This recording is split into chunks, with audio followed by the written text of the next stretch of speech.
Welcome to Sew and Tell, where sewists from fashion, theater, and indie sewing bring their different perspectives to the hottest topics in the sewing community. I'm Kate Zaynard. I'm Meg Healy. And I'm Amanda Carestio. Today on the podcast, we're talking about taking your skills from basic to advanced via continuing sewing education. We'll talk through types of sewing courses you can take and what other things you can study to boost your abilities. We'll each share a little something in our SewJo segment, and then we'll ask you to share something as well. But before we get started, how is everybody doing today? I'm doing pretty well. I'm excited. It's my father-in-law's birthday, and we're going to a European restaurant, specifically from his area of the world. So I'm going to have myself some schnitzel tonight, and I have really missed schnitzel in the past few weeks. How about you, Meg? Oh, that sounds so good. I'm doing good. I can't believe it just feels like the holidays are just around the corner. I know. They just come up so fast, and it's like already like things are being decorated and stuff, and I just know that the New Year's just going to come so fast, and I don't know, I just feel like the year went by so slow, just like prepping for the wedding and stuff, and now it's just like ending so quick, and I'm just, I don't know. I feel like the whole thing went by fast. Yeah, me too. Mm-hmm. But I think if you have a big event like that kind of like... Everything is kind of around it. Exactly. Yeah. Yeah, I'm doing well as well. I just keep wanting to start new projects. I know the feeling. After being really kind of non-committal and not knowing what I wanted to do next, I feel like now I have too many ideas and not enough time. So you still don't know what you want to do next. That's but true. From I the don't other know direction. I don't know what I'm doing next, except I am working on a project for my husband, finally making him some pants. And that feels pretty good. So I sewed something for my husband last week as well. I sewed him a new pair of little pajama shorts that he sleeps in this like Hawaiian fabric. It was actually left over from a project I'm sewing for the magazine, and I had just enough to cut a little pair of shorts for him, so he was pretty excited. Awesome. Well, I haven't sewed anything for my husband, but we did just get him some fabric, so he's getting another T-shirt soon. very nice. So, all right. You guys want to jump in? Let's do it. Yeah. All right. So some of us started sewing in formal classes. Some of us learned from family, and some of us just picked it up on our own. Whatever way we started, sometimes taking a class is the best way to boost your skills and learn something new. So let's talk about some of the class options that are actually out there. And I want to start with a quick vote between the three of us. Do you guys prefer to take your courses in person or online? You know what? I don't think I've ever taken an online class. Really? Now that I think about it. You've taught a lot. Yeah, I know. I certainly am on the other end of it, but... That's so funny. I know. I think I lean towards in person just because I don't know. I think it's a nice break from sewing in a room by yourself. And but at the same time, I feel like my life is so busy right now that online courses probably make a lot more sense for me. I'm going to cheat, and I'm not actually going to answer because I kind of want to have a talk about the pros and cons of in-person courses. And then you'll decide after. Yeah. I want to talk about my different thoughts on the whole thing. So, So let's start by talking about in-person courses. Like Amanda said, I think it's really good to get out of your own space and into something new and creative. And I feel like there's really a benefit to being there with other people. I know some online courses you can communicate with the other students, but it's not super typical. And being able to sit and chat back and forth and ask your neighbor for help and stuff like that, I think that's really valuable. Yeah. What do you guys think? Absolutely. And I think I had an experience with this. I wasn't taking a course with someone, but we were working on the same pattern at the same time. And it was really good to just like kind of check in with each other, help each other through the trouble spots, and like, I don't know, not... Again, be sitting there wondering what's wrong with me and why can't I figure this out? Right. Like having a little bit of validation that, hey, this is a difficult skill to be adding to my repertoire. So Yeah. Yeah. And sometimes I think it's easier to see things happen in person versus through the eye of a camera. I mean, it can be really, really useful, and you can get a really good zoom and all sorts of nice stuff there, but sometimes you just want to see it. And it's different when you get to choose your own angle and how closely you're looking, where you're aiming your eyes. And Yeah. I also think it depends on sort of the students' life, just kind of their day-to-day life. So for someone who is in an office setting all day, or they're around a lot of people, I could see the appeal of just kind of coming home and learning on your own. Whereas someone who, works from home, like myself, just kind of making that an excuse to get out there and stuff. So I definitely think that contributes to it as well. Oh, sure. And a lot of the classes I've taken in person have been at conventions. And then you almost get you almost get like a kind of a party feel there. Like everybody's here, everybody's doing their thing, everyone's excited to be in this course and then go on to their next course. And I think there's a lot of fun there. Yeah, and depending on who the teacher is, there's definitely people have their specialties, so you get to meet cool teachers and go on Instagram and say you know them. And sometimes they end up writing for you in your magazine. Yes, That's they do occasionally sometimes. happened to me once or twice. Yeah, but it's definitely, I feel like there is just an experience aspect of in-person that is hard to replicate in an online scenario, even though I definitely see some pros of online as well. Oh, yes, definitely. Before we hit pros, though, let's talk about the cons of in-person. You have to leave your house. You have to leave your house. You have to wear pants. You have to, yes, you have to wear pants. I mean, you don't have to. If you could wear a skirt. Well, and I think one of the things that I've noticed before is sometimes if it's a skill that's not like something you're really used to, sometimes you can end up kind of starting to fall behind. And, even if it's, I just need to concentrate on this for an extra minute to make sure I'm doing it right, sometimes by then everybody around you has left you behind. And you're like, you feel like you're rushing to catch up, and you feel like you can't really absorb the knowledge because you're really just trying to get the next seam sewn. And then sometimes you're on the other side of it. Definitely. And everything's really easy for you, but you're surrounded by people who are having more trouble and taking more time. And that's not, it's not terrible. It's fine. But at the same time, occasionally you sit there and you're like, okay, I did my thing. Now I'm going to wait 5 minutes till we're ready for the next stop. And you're like, okay, so I've been sitting here. I paid this money for this class, and now I'm spending such a good chunk of it just waiting for everybody to catch up. I'm always that person in the class. No, I'm just joking. Well, and I've been both people. No, I know. I've totally been both, too. But definitely, Yeah, I was doing just a little quilting project one time at a baby lock event. And, man, everybody there was like an experienced quilter, and I was sitting beside two experienced quilters who were helping me through it, but they were like, oh, this is easy, this is just a heart block, and I'm like, help, because I didn't know. Yeah. And so it was like when we did the craft tours to Italy, there was a cooking class in there, and it was just everyone, they were already, rolling out the pasta. I was like, where do I put this egg? I was like, I don't know. And so, sometimes you can get a little frustrated by the pace of the class not matching your own personal pace. And that's something that you can get around when you're on an online course. And also in-person classes. I know, I forget where we are right now, if we're doing an in-person con. Yes, we're doing in-person cons. Is that, okay. I was like, oh, where are we? Okay.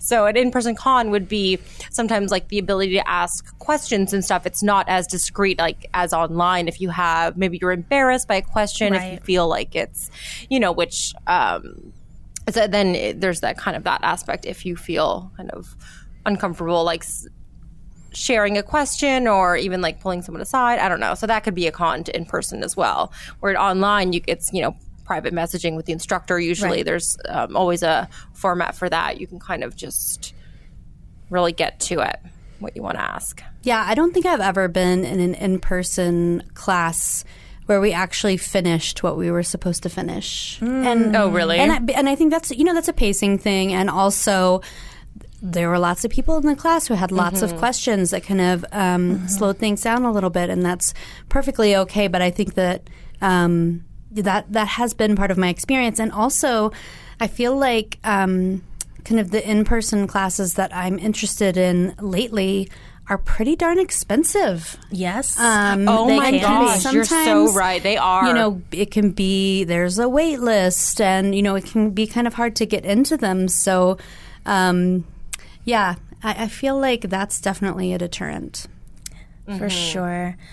And even just the different, I'm just remembering a time when, because I do so much teaching courses online, and even it's different coming from a teacher's perspective, teaching online and in person. And so I've been teaching online for years, and then finally I started doing in-person teaching at an expo scenario. And I was teaching, it was just so funny reflecting on it. It was the exact same content. I was just bringing an online course to an expo in person, and it was just so different, and it just didn't go as I was planned. It's just so unexpected, and I actually burst into tears after I felt like I failed every student, not that I failed them, but I failed them as a teacher. It just didn't go as well, and I was going too fast. It was just crazy. You weren't prepared for the people. I wasn't prepared. I wasn't prepared for the people. Yeah, there's a lot more. Then I started. I was prepared. Going forward, but it's just so, even in teaching them, how drastically different, even though it's the same content, can be. Yeah.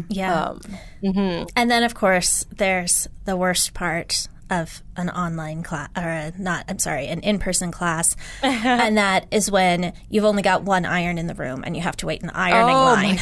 That's happened to me before. An ironing line. Okay, it's probably not really the worst part, but I thought I'd end that on a happier note. Yeah, well, in school, I think we had 2 irons, but per 20 sewing machines. So definitely know an iron line. I used to, students would just bring their own irons because they had the nice big industrial ones, but you would see students starting to bring their own and their little, sleeve boards as mini ironing boards right next to their machine. Yeah. I've been known to do that in my own office, actually. Really? I have my own iron that I prefer to use, and this is so ridiculous, but it's a very old iron and it doesn't have an automatic shutoff. And I hate automatic shutoffs because I hate an automatic shutoff too. So I keep my iron around because I don't ever have to worry about that. It's worth a couple times. It's only seldomly I leave the house. I'm like, oh, did I turn my iron off? I don't know. And then there's maybe I wish I had one, but it's definitely, the times when, you sew a long seam and you go back to the iron and it's cold again. You're like, oh, yeah, so irritating. All right, so let's have an iron episode, girls. For real. Yeah, we could totally do that. We could. But it's not this episode. It's not this episode, no. So let's talk about online courses. What do you guys love about online courses? Definitely the convenience factor. No pants. Sure. Yeah, and no pants. Just being a little bit more in control of the pacing. Right. Like if you need to pause, you can pause and you're not going to miss anything. Yeah. And if you need to go back and watch something again, you exactly can. Go back. Because sometimes in person it's stressful to try and retain all the information, and because you want to enjoy it as well. But I've definitely even gone back to my old courses and relearned from myself. So yeah, definitely that aspect is a huge pro for online courses. Well, and that ability to reproduce means that you can watch it one time and then do it along with the teacher a second time without them having to do it twice. And I think that's a really, really valuable thing.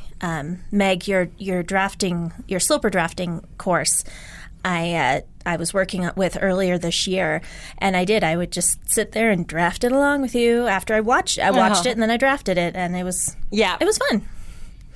I do always recommend to my students on my online classes to watch everything all the way through and then go back and actually do the sewing or the drafting or whatever there is to do. Yeah. You didn't even tell me to do that, but I did it anyway. Oh, did I? Maybe in my later courses, I do that. Yeah. And then, in an online course, nobody can ever see you mess up, and you can mess around with it all you want to, and nobody ever knows. And you're not as time limited. You know, you can if the course is an hour long, you can spend 6 hours on it, doing it over and over, and making sure that you have everything perfect. And you know, you can't take time like that out of a teacher's life or the other student's life in an online course. Anything else we love about online courses? They're probably more affordable. They could be. Yeah, definitely. I mean, I think more it varies depending on what you're looking for, but yeah, you have more money to spend on fabric. That's true. But then you always have to provide your own fabric for an online course. That's true. You do. Oh, that is true. And like the prep work. Sometimes if you go to an in-person, it's already all prepped out for you and laid out. And yeah, it's all cut and ready to go. It's all cut and ready to go. Which is pretty nice. Yeah. Indeed. So what are some cons then of online courses?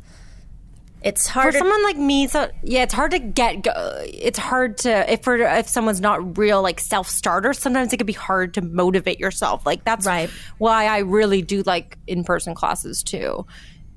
Just to kind of get there. Yeah, there's like a higher level of accountability too. And if you gotta you gotta show up, and you've paid your money, so you want to get your money out of it. Whereas I feel like, you know, you could start a class online and then kind of dip out of it and never go back to it. And, you know, and I think some of the things we've mentioned of just like, there are some processes that are just so amazing to see in person that doesn't quite translate as well.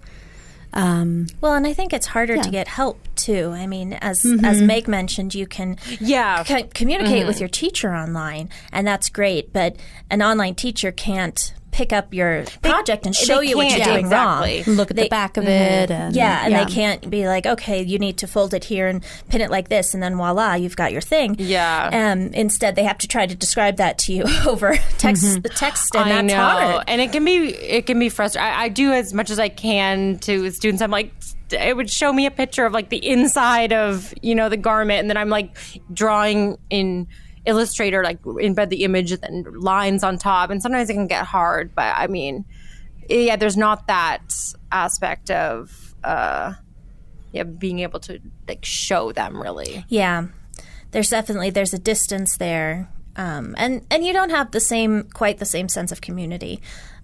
Some places try to do that with forums and groups and everything, but you are very solitary when you're doing an online course.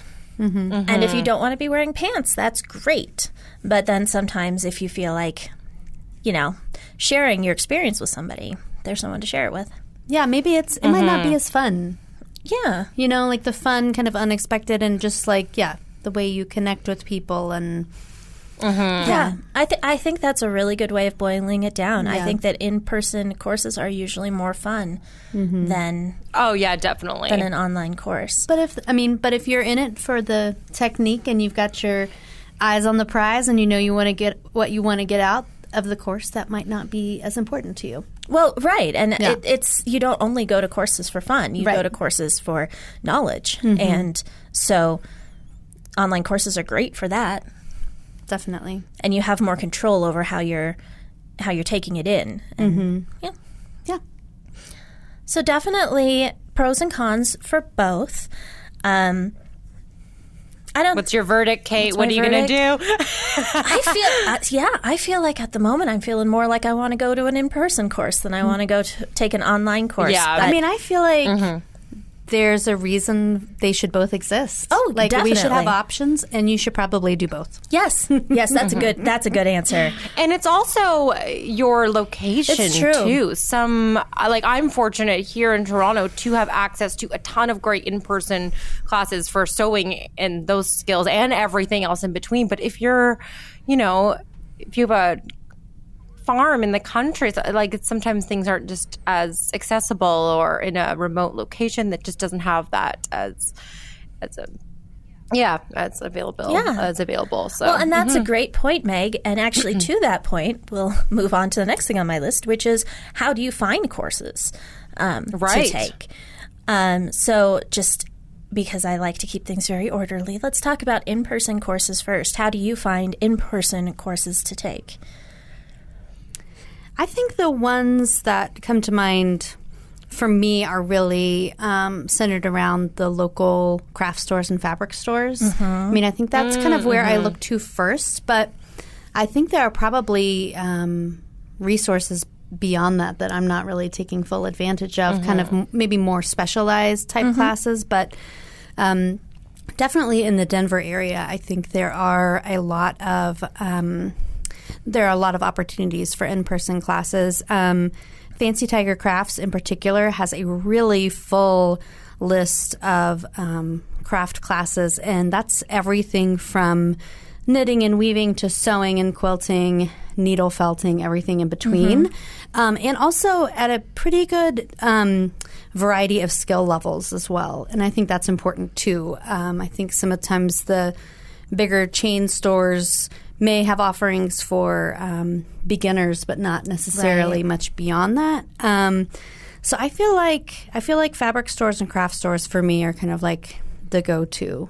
But I would also say that I have Instagram contacts who teach one-on-one classes, and I'm kind of seeing that more and more, as people, have busier schedules. Getting together with a local one-on-one instructor is a good option because they can kind of work around your schedule and build like a regular kind of class. So like set some goals. Exactly. And so it's not just a one-off. So I'm seeing that more and more. That's neat. Yeah. Yeah, that's something that I think is interesting as well, and maybe could be something that I would want to do in the future. It'd be kind of cool. Yeah, and then I find even on Instagram, that's how I would find. I do see lots of opportunities in my area and around Canada too for in-person classes just on Instagram, just through the people that I follow. I always know about things going on, but it's not like I Google in-person sewing classes, right? Yeah. So I always find Instagram is a good place to find those types of things. And if I were to kind of do one, I would look to there as well to find that. For sure. The other place you can look, of course, is, as I mentioned, I've taken several classes at events. So, for example, the American Sewing Guild has a convention every year, and they have a large load of classes in that. The OSQUI events have classes. I know there are plenty of sewing retreats out there that involve classes. Usually not so much you pick your classes, but you pick your retreat and then do what they want you to do. So, if there are any events in your area or somewhere you're going to travel to, that can be a great place to find access. And usually they will provide the sewing machines for you too. So if you're traveling, you don't have to take yours along with you. Yeah, and also community colleges as well. In colleges, they're continuing education programs. Yeah. I actually taught one in Toronto at George Brown College. They had a continuing kind of drafting course, and it was a night class, and it was kind of fun. So that's another way you can go through actual like a school, not. So that's just another absolutely. As well. I was going to suggest if you want to do that, look to see if they have a fashion school, of course, and if not, look for a theater department because theater departments usually have costume construction classes. Yeah, that's. I'm glad you said that because I forgot.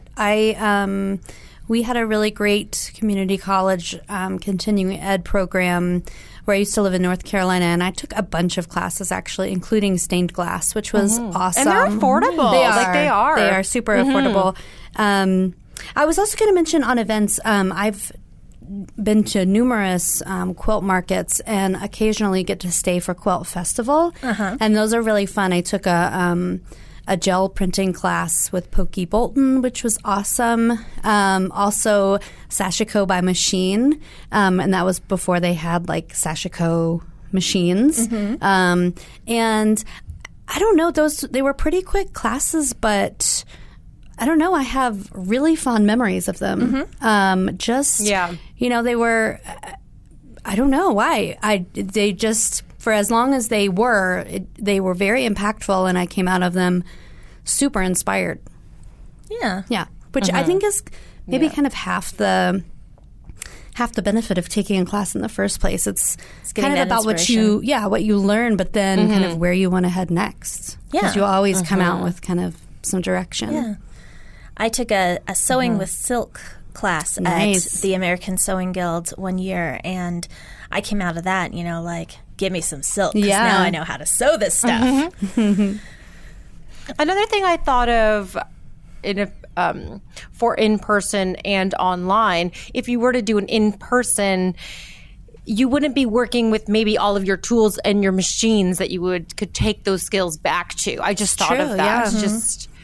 So if you're learning online, you're kind of learning with the tools and the machines that you would always have access to. But if you were to go to an in-person, maybe they would have like a different machine or a different way of I don't know. That was just something I just randomly thought of right now sitting here. Totally. It's not even really a program. It's just something to consider. Yeah, well, it's kind of both, because on the one hand, it's good to learn with your own stuff, but on the other hand, you might discover tools that you had never used before that you love and you want to spend more time with.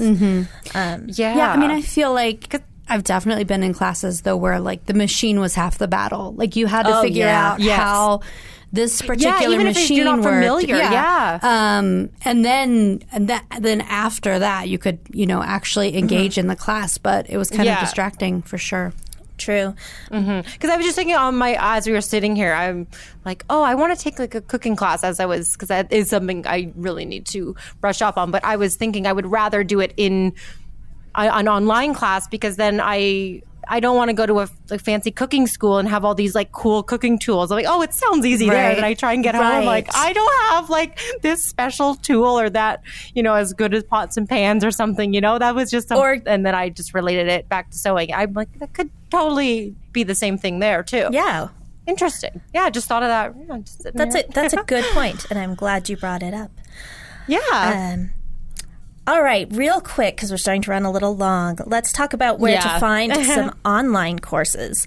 I don't think we can really get away with not mentioning the ones on which we teach, which are Versatile Academy.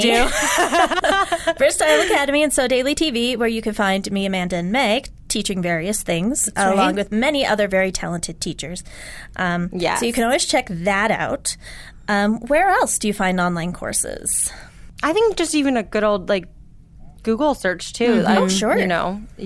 Or just a pattern designer that you follow. Sometimes they have their own platforms for teaching your own patterns. You can learn that way as well. Yes, I had noted down that indie pattern companies will often do sew-alongs or courses around their patterns. One of the ones that comes to mind is the Closet Case Patterns. She has fabulous videos and courses. Yeah, she has some great courses. There's one about jeans that are around her ginger jeans. I think there's a jacket one. There's sort of a basics one. And so that's always a place to look. Similarly, sewing bloggers and influencers and podcasters also sometimes have those additional video platforms. For example, the hosts of the Sewing Out Loud podcast and sewhere.com, they have a couple of great classes, including the Made to Measure leggings. And if you like leggings, I highly recommend this class because you draft them to fit your own body, and it's amazing and so much fun to do with Mallory and Zeddy. So I know I probably shouldn't have done that because we've got our Loveland's leggings course and our own thing, but I really I actually did that one in person with them, but you can do it online anytime you want to. So you could check that out if you feel so inclined. That sounds so cool. I want to do that. You do. It's so much fun. And then also, I can't remember what it's called off the top of my head, but Mimi G has what is her sewing academy called? Sew It Academy. Sew It Academy. Sew It Academy. I haven't gotten to explore too much into that, but it looks like so professional and amazing, and I'm sure it is. And a menswear influence as well. Sometimes that's a niche that isn't often very hit, true. So there's some. Yeah. Well, and you can always also check out sewing machine companies, their websites. They do some stuff like that sometimes. Theirs might be a little bit more around their specific machines, but they can also have some useful information on there for just sewing in general. Yeah. And if you're weary about online courses or you haven't tried one but you'd like to, we offer on So Daily TV and on Berta as well free ones, very like they're coming more regularly where we have lots of, I know, even planned for next year. So always check back, and they're open for registration for free for a month. So you can always just check it out and then just see if it's for you or not. Yeah. There's no harm. Yeah, just check it out, register. Yeah. I don't know when would this episode be going live? It is Thanksgiving in America, which is, I don't remember the 28th. So yeah, so a glam dress sew along will be free when this it ends on December 1st. So if you're listening to this before December 1st, a class with me to make this really cool glamorous maxi dress, you can check it out and we'll link it in the show notes. So you'll have a couple days to check it out for free. Oh my gosh, that dress would be so good for the holidays. That ties in so, don't you think? Oh yeah. Like if you did it in a kind of a swishy metallic fabric, that would be amazing. Oh my gosh, I know. Yes. And also, it's such a good pattern. Interestingly, just about the time Meg's free sew-along closes on the December, I believe, 2nd, one goes up for free that is with Amanda and me for sewing a lovely wool coat. So you can try that if you miss out on the dress. Yeah, I think it's a neat format. They're kind of more sew-along focused. But I think, I don't know, we hear from people that they, it's pretty project-based, but hear from people that they pick up tips along the way, and it is pretty community-based. So I think you're right. I think it's a good foray into online courses. And it's free. And it's free. And it's free. All right. Yes. Awesome. Let's take a quick break and then come back and talk about some other skills. So you know how to sew. Pretty well, in fact. But what if you want to start thinking even broader and learn new skills that would enhance your overall sewing practice that isn't exactly, let's say, sewing? So have you ever taken a class or learned something new that wasn't sewing? And if so, what? And did it enhance your sewing practice in any way? Just for an example,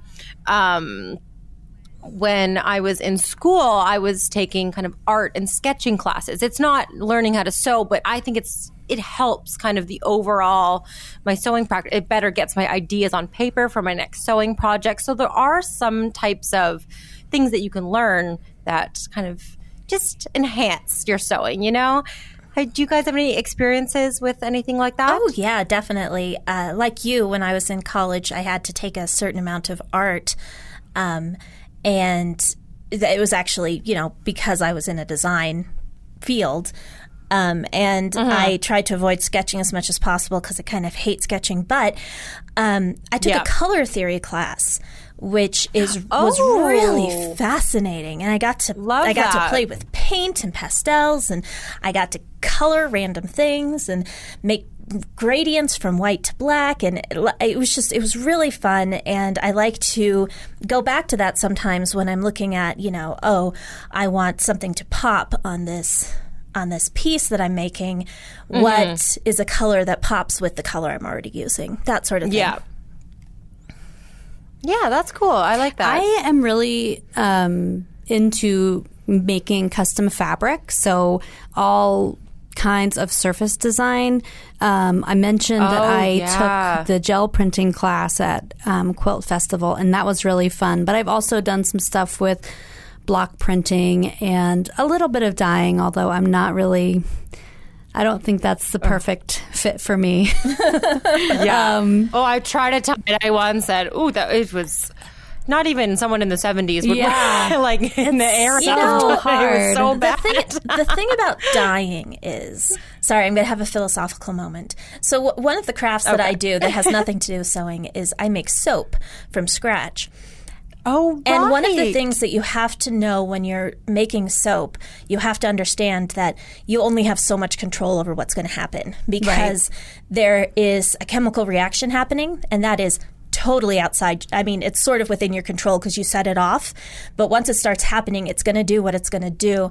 And you can try to control these different elements of what's going on to try to make it go slower or faster or whatever. But there's a certain amount of control you just don't have. And it's kind of the same thing with dyeing, is you have to go into dyeing understanding that something is going to happen that you're not prepared for. Unless you're like a real expert dyer and you're working with fabric that you know perfectly well and dye that you know perfectly well, sometimes you just have to say, this is going to be a little splotchy and I'm just going to have to be okay with that. It's true. I think that's why dyeing is not a good fit for me. Right?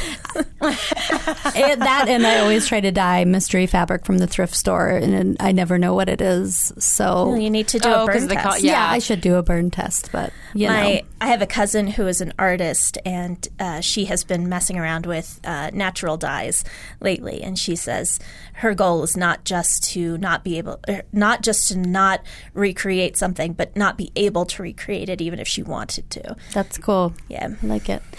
I have not taken a class yet on this, but I have been dying to.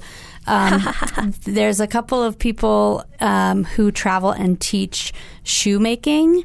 And it's kind of the ones I've seen are more like sandal focused, and they are amazing. I mean, the pieces that people end up with, the sandals that people end up with, look like they cost hundreds of dollars. And the classes themselves are pretty expensive, which is why I haven't taken part yet. But that is definitely on my list. When you get around to it, let me know, because I want to do that with you. Yeah, I'm itching to, for sure.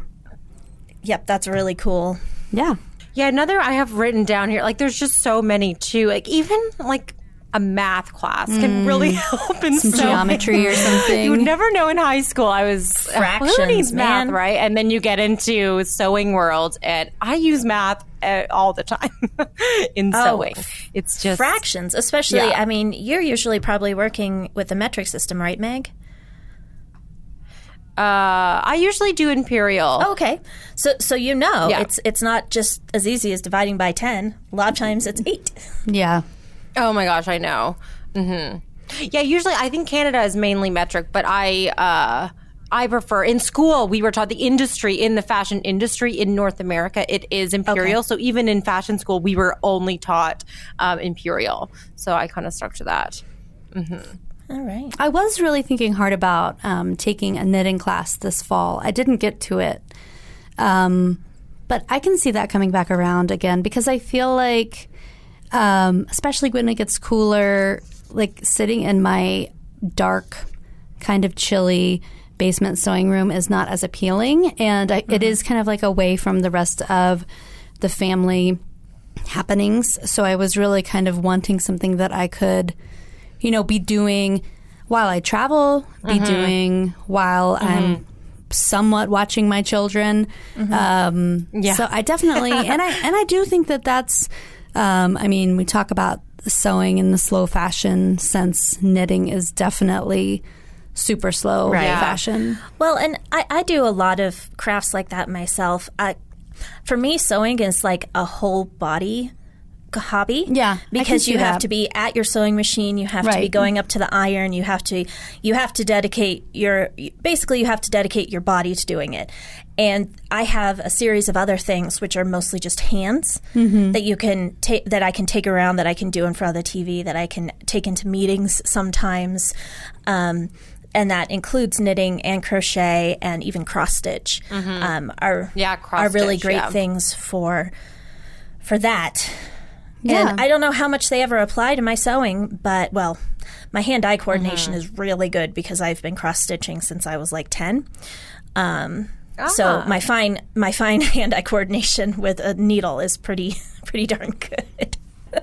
Oh, yeah, that would definitely translate. Yeah, I took a cross-stitch class, and it just kind of got me thinking as how I could incorporate into new design elements for sewing garments. So I was thinking like cool like pockets and stuff like that. I've never actually done it, but it just kind of sometimes learning a new skill just kind of inspires you to incorporate to something new and switch something up in your sewing, I think, too.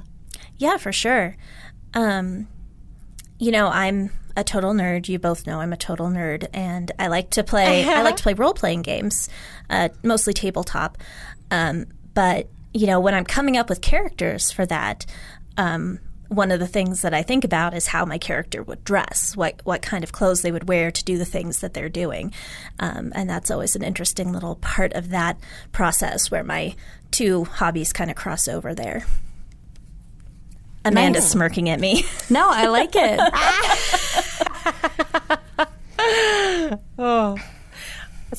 Another thing that is I would have never thought it when I was learning about it, but just how it influences sewing as well is just computer skills and knowing Adobe and even Illustrator. You can draft whole patterns in Illustrator and then break that down to print out. Like it's just crazy. Some just computer tools that you would know, and even in Photoshop, editing photos or creating prints for fabrics. Like just knowing those types of skills can really enhance like a project or make it extra custom or something. Yeah, absolutely. And I've also thought in the past about taking photography classes. I mean, I think that I don't necessarily have the equipment right now to start that wholeheartedly, but I think that Instagram has kind of opened up a whole world of like of other skills that are kind of related to sewing, but they're kind of more tangential. But they're good learning opportunities if you want them. Yeah, even something that was more specific, I guess, to my situation. But when I was, even just starting interning at Berta many, many years ago, I wanted to take a German class just because I was just seeing so many German words on and it would just kind of make my job easier. It would enhance my sewing when it pertains to Berta.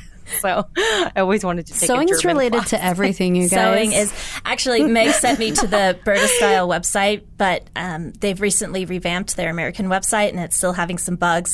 So Meg sent me to the German one, and I'm like, all right, Duolingo, let's see what you did for me and if I can navigate my way around this site. And I actually did okay. Nice. Yeah, and so is there any skill that you would be looking to? So Amanda, it's on Amanda's list is perhaps a shoemaking class. I think that's correct? the main one. That's the main one? Yeah, that's the one that I am currently pondering. Nice. And Kate, what's on your kind of next skill that you'd like to learn more about to enhance your sewing, Next you think? skill. Oh, I don't know. I think I want to steal Amanda's and do shoemaking too. That sounds like so much fun. You both could just each make one shoe and then you'd have a pair. I don't think we have the same size feet. Yeah. I'm just joking.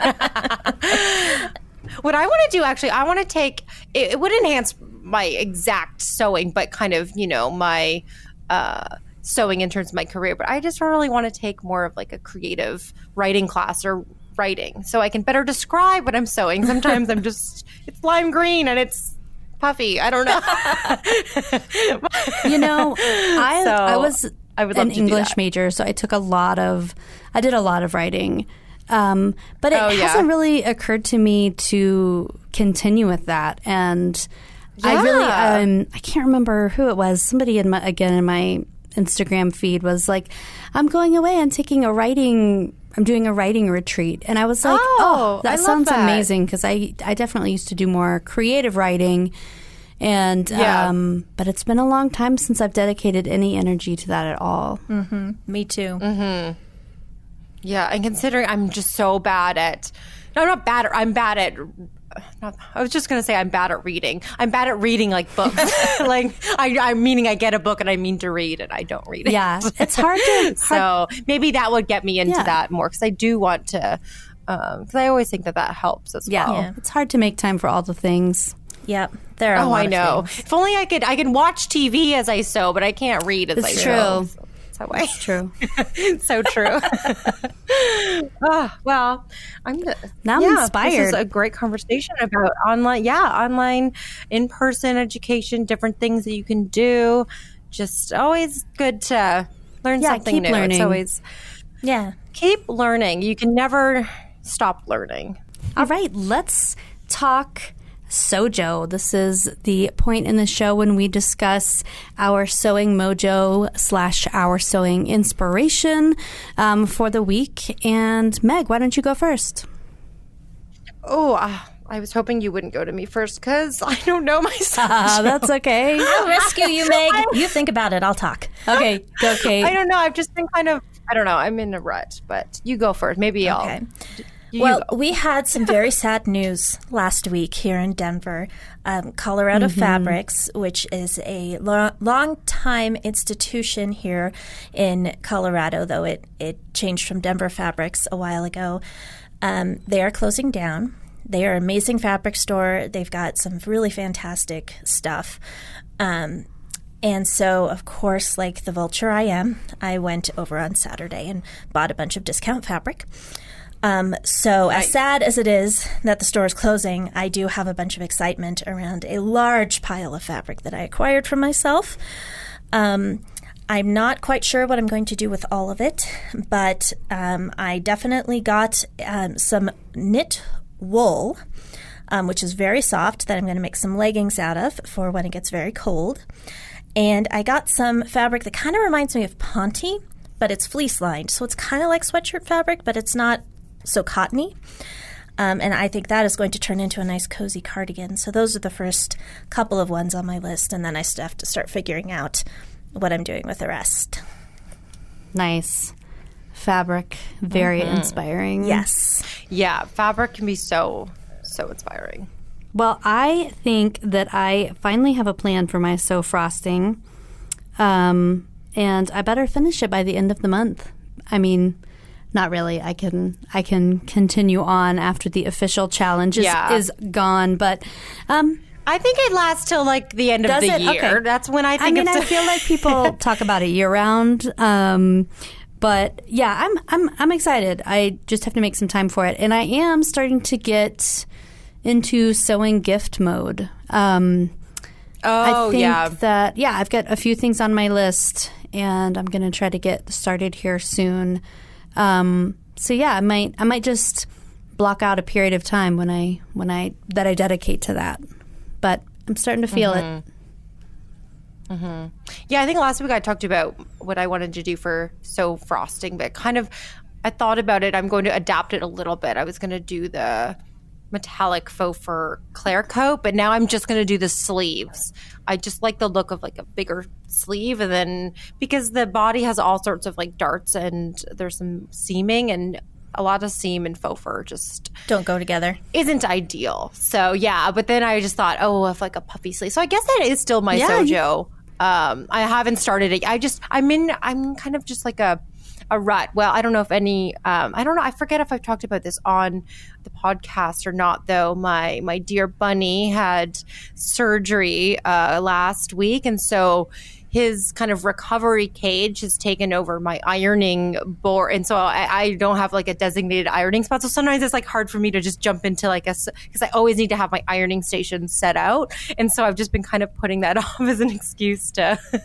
And so I've only been really working with knits. I've been sewing a bunch of stuff for, as I mentioned earlier, the magazine. So I'm just kind of getting back into it. So yeah, I think my sew frosting will kind of pull me out of it. Yeah, for sure. So it's still kind of. Meg, you need to reassure our listeners that Bunny's okay.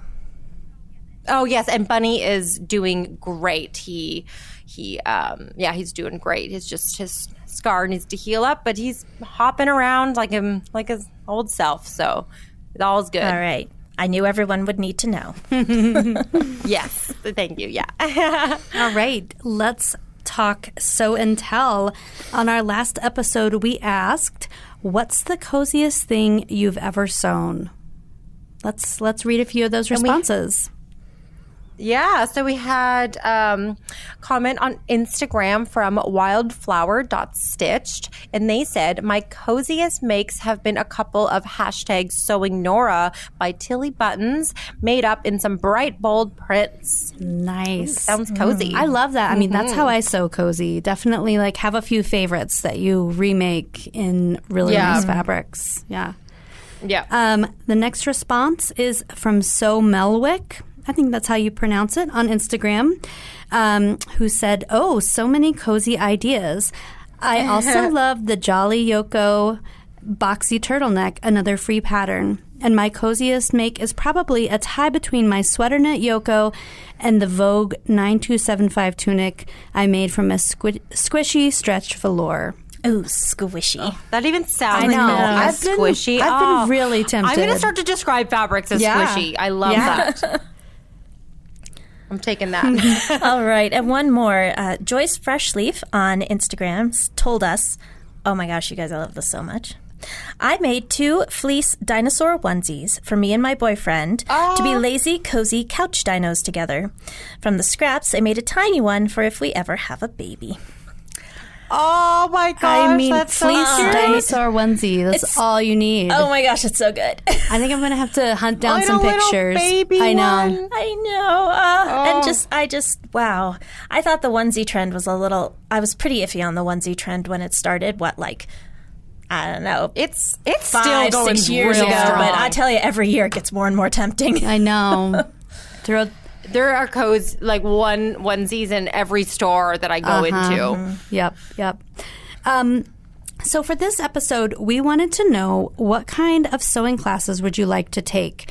Let us know on Instagram, via email, or on our show notes page, and we may read your responses next time we're on air.